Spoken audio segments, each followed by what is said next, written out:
Happy Diwali and welcome to Thank God It's a Story Saturday, a weekly video series where I share stories with you that you can use to make your messages connect.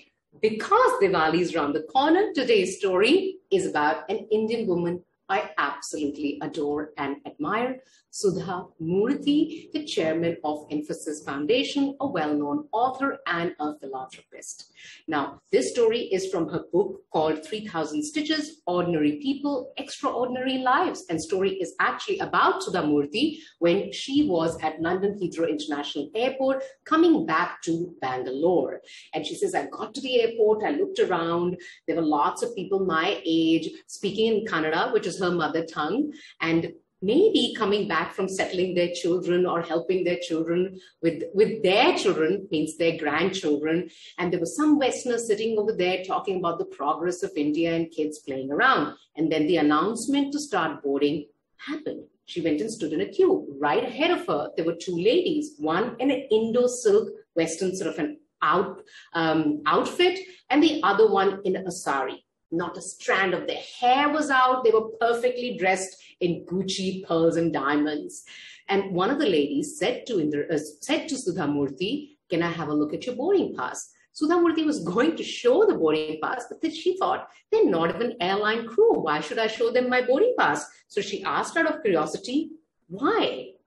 And one of them said, you know, this is a business class queue. The economy class is there. And she said, I asked them, so what's the difference? They said, oh, business class has a lot of privileges, like, you know, you have a better seat, a different type of meal, priority baggage, and the fare is like almost double. So the other lady says it's actually 3 times. At this point, Sudha Murthy started to become slightly mischievous, she says, and she says, you know what, I'm not going to tell them that I have a business class ticket. And I said to them, but I just don't want to go there. At that point, one of the ladies says, oh, let the crew deal with her. It's so hard to explain things to these cattle class people. Later on, the boarding started and the queue started to move. The airline crew came and Sudha Murthy looked at the airline crew, showed her boarding pass, and the crew said, welcome back. We met last week, isn't it?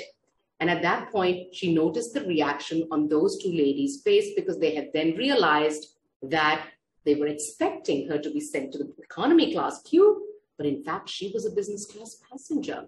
She first thought, let it be. I'm not interested in going and talking to them. And then she decided, no. So she walked up to them and said this. I'm going to read it out to you. There are plenty of wrong ways to earn money in this world. What does class even mean? You may be rich enough to buy comfort and luxuries, but the same money doesn't define class or give you the ability to purchase it. Mother Teresa was a classy woman. So is Manjul Bhargava, a great mathematician of Indian origin. The concept that you automatically gain class by acquiring money is an outdated thought process. And she left without waiting for them to respond. What is the point of the story? The point of the story is that we often associate class with appearance, and appearance comes from your economic sort of background, how much money you can spend on the kind of clothes you wear, etc. But I think class is not about that.